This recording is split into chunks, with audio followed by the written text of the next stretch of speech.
From chronic pain to sports injuries, get Asia's leading joint care under one roof. Your journey to mobility starts at Sunshine Bone and Joint Institute by KIMS Sunshine Hospital, Gachibowli or Begumpe. Book your consultation today. ఆయన ఏమనుకుంటాడు ఎరికేనా ఆఖరి 6 నెలల్లో మళ్ళా మోసం చేయొచ్చు, ప్రజలు మర్చిపోతారు. ఆఖరి 6 నెలలకు ఏదో 4,000 పెంచినట్టు చెప్తే ఆయన అంత ఆగమవుతారు. ఏం కాత్తి అన్ని మర్చిపోతారు. ఇలా యూరియా కోసం పడ్డ కష్టం మర్చిపోతారు. ఇలా మొక్కజొన్న కేంద్రాల కడ పడిగాపులు కాసింది మర్చిపోతారు. అన్ని మర్చిపోయి మళ్ళీ నాకే గుద్దుతారు, మోసం చేయొచ్చు అనుకుంటాడు రేవంత్ రెడ్డి. అందుకే పార్లమెంట్ ఎలక్షన్ రాగానే ఏం మొదలు పెట్టిండు, వరంగల్కి వచ్చిండు, భద్రకాళి తల్లి మీద ఒట్టు పెట్టిండు. భద్రకాళి తల్లి మీద ఒట్టు రుణమాఫీ చేస్తా అన్నాడు. యాదగిరిగుట్ట వేయండు, లక్ష్మీ నరసింహస్వామి మీద ఒట్టు నేను రుణమాఫీ చేస్తా అన్నాడు. ఇలా దేవుళ్ళు కూడా తలపట్టుకొని కూర్చున్నారు, వీడెక్కడ దొరికిండ్రు ఆ దౌర్భాగ్యుడని, మా మీద ఒట్టేందుకు పెడతాడు వీడని చెప్పి గసొంటి పరిస్థితి వచ్చింది. అందుకే నేను అంటున్నా, ఆ భద్రకాళి తల్లి కూడా ఊకోదు. నేను ఇప్పుడే పోయి మొక్కి వచ్చిన బరాబర్ అంతు చూస్తుంది భద్రకాళి తల్లి కూడా. రేవంత్ రెడ్డి గుర్తు పెట్టుకో, చీల్చి చెండాడుతుంది. ఇవాళ ఒక్క మాట, రుణమాఫీ ఎట్లుందంటే పంచపాండవులు మంచం కొల్ల కథలు ఎక్కున్నది. ఒక్క ఊర్లే ఈ రాష్ట్రంలో 12,769 గ్రామాలుంటే ఒక్కటంటే ఒక్క ఊర్లో కూడా రుణమాఫీ జరగలే. నేను అడిగిన అసెంబ్లీలో రేవంత్ రెడ్డిని, మళ్ళీ ఇలా వరంగల్ గడ్డ మీదకి వెళ్ళి అడుగుతున్నా, రేవంత్ రెడ్డి నీకు దమ్ముంటే నువ్వు చెప్పే మాటల్లో వీసమెత్తు నిజముంటే ఏ ఊరికి పోదామా, నువ్వు రా. గంగదేవి పల్లికి పోదామా, కొండారెడ్డి పల్లికి పోదామా, కొడంగల్కి పోదామా, ఏ ఊరికి పోదామో చెప్పు. ఒక్క ఊరిలోనైనా 100% మంది రైతులు రాసిచ్చిండ్రనుకో మాఫీ జరిగిందని శాశ్వతంగా రాజకీయాలు వదిలిపెట్టి పక్కన పోయి కూర్చుంటా అని చెప్పి నేను విజ్ఞప్తి చేస్తా ఉన్నా. దమ్ముంటే రా, సవాల్ స్వీకరించు. రేవంత్ రెడ్డి వస్తాడా, తుమ్మల నాగేశ్వరరావు గారు వస్తారా, ఎవరు వస్తారో రండి. రుణమాఫీ జరగని మాట వాస్తవమా కాదా? చారాన మాత్రమే జరిగింది, వాస్తవమా కాదా? మరి రాహుల్ గాంధీ చెప్పిన డిక్లరేషన్ ఎక్కడ పోయింది అని నేను అడుగుతున్నా. ఇప్పుడేమో బండా ప్రకాశ్ అన్న చెప్తున్నాడు, ఈ కాంగ్రెస్ వాళ్ళు అక్కడెక్కడో మధ్యప్రదేశ్లో మీటింగ్ పెట్టిండ్రట. అదేంది ఏమంటాడు వాడు, కర్జా మాఫీసే కర్జా ముక్తు తక్, కర్జా మాఫీసే కర్జా ముక్తు తక్ అంటే రుణమాఫీ నుంచి రుణం లేని రోజుల దాకా తీసుకొస్తాం రైతులని చెప్పిండ్రట. ఎక్కడ పోయిందని అడుగుతా ఉన్నా రాహుల్ గాంధీ గారిని. మాఫీ చారానా టోపీ బారానా, అది పరిస్థితి ఈరోజు. బ్యాంకుల చుట్టూ తిరిగి యాస్టకొచ్చింది రైతులకు. ఆఖరికి ఆదిలాబాద్లో ఒక రైతన్న, ఆయన పేరు జాదవ్ రావు, రైతు బ్యాంకులోనే పురుగుల మందు దాగి అక్కడనే చచ్చిపోయింది.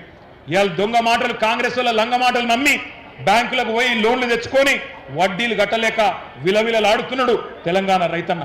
ఆఖరికి ఆసరా పెన్షన్ పైసలు వాటిని పట్టుకుంటున్నారు బ్యాంకులోళ్ళు. మీరు ఎకరానికి రైతు బందేస్తే వాటిని కూడా ఆగబట్టుకుంటున్నారు, వాటిని కూడా రుణమాఫీ కింద ఇవాళ కట్టుకుంటా ఉన్నారు అన్నాడు. మరి ఒక ఏడాది కడుపు కట్టుకుంటే కట్టేస్తా అన్నాడు. మరి ఇవాళ వాళ్ళు కడుపు కట్టుకోలే, కాంగ్రెస్ వాళ్ళు కడుపులు కొడుతున్నారు, జనం కడుపుల మీద దంతున్నారు. అందుకే రుణమాఫీ కాలే. బకాసురులాగా ఒక్కొక్కటి అన్ని బుక్క పెడుతున్నారు. ఇసుక బొక్కుతున్నారు, బొగ్గు బుక్కుతున్నారు, బూడిద కూడా బుక్కుతున్నారు. ఆఖరికి ఇక మీ జిల్లా మంత్రులు అయితే చెప్పతరం కాదు. తెల్లారి లేస్తే కమిషన్లు, పర్సంటేజీలు, దందాలు, నాకెంత నీకెంత. ఆఖరికి సమ్మక్క సారక్క కాడ కాంట్రాక్ట్ల కాడ కూడా కొట్లాడుకుంటారు ఎవడన్నా. గా సమ్మక్క సారక్క జాతర కాడ 70 కోట్ల కాంట్రాక్ట్ కోసం పొంగులేటికి, సురేఖక్కకు, సీతక్కకు పంచాయతీ. ఏది 70 కోట్లలో నీకెంత నాకెంత, రైతులకు ఎన్నడియాలే, ప్రజల సంగతి ఏంది, ఆ సోయి కూడా లేదు. ఇలా దండుపాలెం ముఠాను మించి దండుకుంటున్నారు, దోచుకుంటున్నారు రేవంత్ రెడ్డి ఆయన కంపెనీ. ఎట్లున్నదయ్యా ఇయాలంటే, ఇంత ఘోరమైన పరిస్థితి ఉన్నదంటే చాలా బాధాకరమైన పరిస్థితి. రైతుల ఖాతాల్లో వేయడానికి పైసలు లేవట, మీకు పెన్షన్లు ఇచ్చినందుకు పైసలు లేవట, మీకు ఆడపిల్లలకి 2,500 ఇచ్చినందుకు పైసలు లేవట. కానీ రాహుల్ గాంధీ ఖాతాలో వేయడానికి మాత్రం జోరుగా పైసలు ఉన్నాయట. ఇక మీకు చెప్పాలని చెప్పిండు, నేను కూడా ఒక మాట చెప్తా. ఒకనాడు తెలంగాణ రైతన్న ఆనాటి నుంచి ఈనాటి వరకు ఎక్కడికి వచ్చిండో ఒక్కసారి ఆలోచన చేయండి. ఒకనాడు అన్నమో రామచంద్ర అని అంబలి కేంద్రాల కాడ దీనంగా నిలబడ్డ తెలంగాణ రైతన్న ఇవాళ మొత్తం దేశానికే బువ్వ పెట్టే స్థాయికి వచ్చిండు అంటే దానికి కారణం కేసీఆర్ గారు కాదా? కేసీఆర్ గారి 10 ఏళ్ల పరిపాలన కాదా? మీరు ఆలోచించమని చెప్పి నేను కోరుతా ఉన్నా. ఒకనాడు తన గుమ్మిలో ధాన్యం లేక గుబులు పడ్డ రైతన్న ఇవాళ దేశం మొత్తానికే పంజాబ్ను, హర్యానాను తలదన్ని వడ్లు వడించి నెంబర్ 1 స్థానంలో నిలబెట్టిన ఇప్పుడున్న యూత్కి, ఇప్పుడున్న జెన్జీకి తెలియదు. కానీ మన పాతకాలం రైతన్నలకు, మన పాతకాలం రాజన్నలకు, మల్లన్నలకు, మా గోపాలన్నకు తెలుసు. ఆ రోజుల్లో కాంగ్రెస్ ఉన్నప్పుడు ఎంత ఘోరంగా ఉండే పరిస్థితి. ఏ ఊర్లో చూసినా ఏముండే, నెర్రలు వారిన నేలలు, ఎండిపోయిన పొలాలు, కరెంటు కోతలు, పేలుతున్న ట్రాన్స్ఫారంలు, దొంగరాత్రి కరెంటులు, పాము కాట్లు, పురుగుల మందు దాగి సచ్చే సావులు, కరువులు, కన్నీళ్లు, ఆకలి కేకలు. అట్లాంటి తెలంగాణలో ఇంత గొప్ప చమత్కారం ఎట్లా జరిగింది ఎన్నడన్నా ఆలోచన చేసినరా? అవే భూములు, అవే రైతులు, అవే వానలు. కానీ ఎట్లా జరిగింది మరి అద్భుతం? ఎట్లా జరిగింది అంటే, ఆగమైన తెలంగాణను బాగు చేయాలి అని మీరు ఆదేశిస్తే పెద్దలు కేసీఆర్ గారి నాయకత్వంలో మేమందరం కూడా 10 ఏళ్ళు ప్రాణం పెట్టి పనిచేసినాం, రైతుల కోసం పనిచేసినాం. దుక్కి దున్నటోని దుఃఖం తీర్చాలి, కష్టాలు కడతీర్చాలని చెప్పి రక్తాన్ని రంగరించి, మెదళ్లను కరిగించి అద్భుతమైన పనులకు, అద్భుతమైన పథకాలకు శ్రీకారం చుట్టిండు కేసీఆర్ గారు. ఒక బక్క రైతు కోసం బక్క పల్సని కేసీఆర్ గారి ఉక్కు సంకల్పంతో మనం పనిచేస్తే ఈ విప్లవం వచ్చింది. కేసీఆర్ గారు స్వయంగా రైతు, ఒక రైతు బిడ్డ, మీ కష్టం తెలిసినోడు కాబట్టే ఆయన పని చేస్తే ఎక్కడి నుంచి ఎక్కడికి వచ్చినామో ఒక్కసారి మీరు ఆలోచించమని కోరుతున్నా. నేను ఈ వరంగల్ వేదికగా కాంగ్రెస్ బీజేపీ నాయకులకు ఒక సవాల్ చేస్తా ఉన్నా. 79 ఏళ్ల స్వతంత్ర భారతదేశ చరిత్రలో కేసీఆర్ గారి కంటే రైతులకు ఎక్కువ చేసిన ముఖ్యమంత్రిని ఒక్కని చూపెట్టినా ఏ సవాల్ కంటే ఆ సవాల్కి నేను సిద్ధమనే మాట ఈ సందర్భంగా విజ్ఞప్తి చేస్తా ఉన్నా. ఇవాళ నాకు ఒకటి గుర్తొస్తున్నది. ఆ మధ్యన రేవంత్ రెడ్డి ఒకరోజు సవాల్ చేసిండు, మేమేందో మీరేందో రైతులకు ఎవరేం చేసినామో తెలుసుకుందాం రా అని నన్ను సవాల్ చేస్తే హైదరాబాద్లో ప్రెస్ క్లబ్కు పోతే ముఖం సాటేసిండు, పారిపోయిండు. సవాల్ చేసిన సన్నాసి జడుచుకున్నాడు, జారుకున్నాడు. ఆయన పరిస్థితి ఏంటంటే రేవంత్ రెడ్డి గారికి కూడా తెలుసు, మళ్ళా గెలవడం తెలుసు. కాంగ్రెస్ను 100 ఏళ్ళు మళ్ళీ ఇక్కడ మళ్ళొక్కసారి మొలకెత్తనీయడు తెలంగాణ రైతన్న అనే మాట కూడా రేవంత్ రెడ్డికి తెలుసు. అందుకే నేను గుర్తు చేస్తా ఉన్నా మీకు, కేసీఆర్ గారి నాయకత్వంలో ఈ రాష్ట్రంలో ఒక విప్లవాన్ని సృష్టించినాం.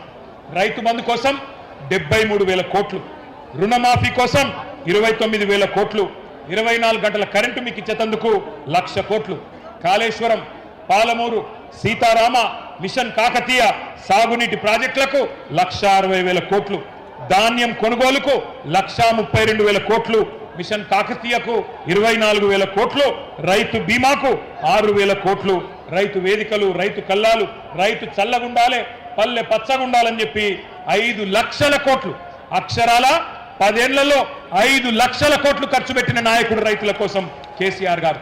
అందుకే దేశానికి తెలంగాణ అన్నపూర్ణగా అవతరించింది. ఎకరానికి 3 లక్షలు పల్కని భూమి 30 లక్షల రూపాయలు దాటింది. ఇలా భూముల విలువ అట్లే ఉందా? వరంగల్లో భూముల విలువ తగ్గిందా, పెరిగిందా? ఇది వాస్తవం. రైతుకు కేసీఆర్ వచ్చినాక గుండె ధైర్యం పెరిగింది, ఆత్మహత్యలు ఆగినాయి. అప్పులు తెచ్చి కేసీఆర్ ఏం చేసిండు అంటే గిన్ని పనులు చేసిండు. మరి ఇలా నేను అడుగుతున్న కాంగ్రెస్ నాయకులను, మీరు 2.5 ఏళ్లలోనే 3,70,000 కోట్ల అప్పు చేసిండ్రు. ఏం చేసిండ్రు? మరి ఎవరిని ఉద్ధరించిండ్రు? రుణమాఫీ చేయలే, రైతు బంధు ఇయ్యలే. మరి ఎవరిని ఉద్ధరిస్తున్నారు? ఈ పైసలన్నీ ఎక్కడికి పోతున్నాయి ఆలోచించండి. ఇంకొక మాట కూడా దయచేసి నేను గుర్తు చేస్తా ఉన్నా. పచ్చగా ఉన్న తెలంగాణలో ఏపుగా పంట ఎదుగుతున్న టైంలో చీడ పురుగుల్లాగా కాంగ్రెస్ వాళ్ళు సొచ్చి మరి మొత్తం దేశం మొత్తం మర్చిపోయిన పార్టీ కాంగ్రెస్, దేశం మొత్తం వదిలించుకున్న దరిద్రం కాంగ్రెస్. మరి మనోళ్ళు తెచ్చి నెత్తి మీద పెట్టుకున్నారు. నెత్తి మీద పెట్టుకున్న పాపానికి ఇలా భూముల ధరలు పడిపోయినాయి, ఆగిపోయిన ఆత్మహత్యలు మళ్ళా మొదలైనవి. ఇప్పుడు ఇక్కడికి వస్తుంటే వార్త వచ్చింది, మంచిర్యాల జిల్లాలో లక్షెట్టిపేటలో ఈరోజు పొద్దున్నే వరి కొనుగోలు కేంద్రంలో గోడ కూలిపోతే 4 రైతులు అక్కడనే చచ్చిపోయారు. రంగారెడ్డి జిల్లాలో గౌరయ్య అనే రైతు వడదెబ్బ దాకి సెంటర్లనే అక్కడనే చచ్చిపోయాడు. మన మహబాద్ జిల్లాలో డోర్నకల్లులో ఎంకన్న అనే ఒక రైతు ఆడ వర్షం వస్తుందేమో అని చెప్పి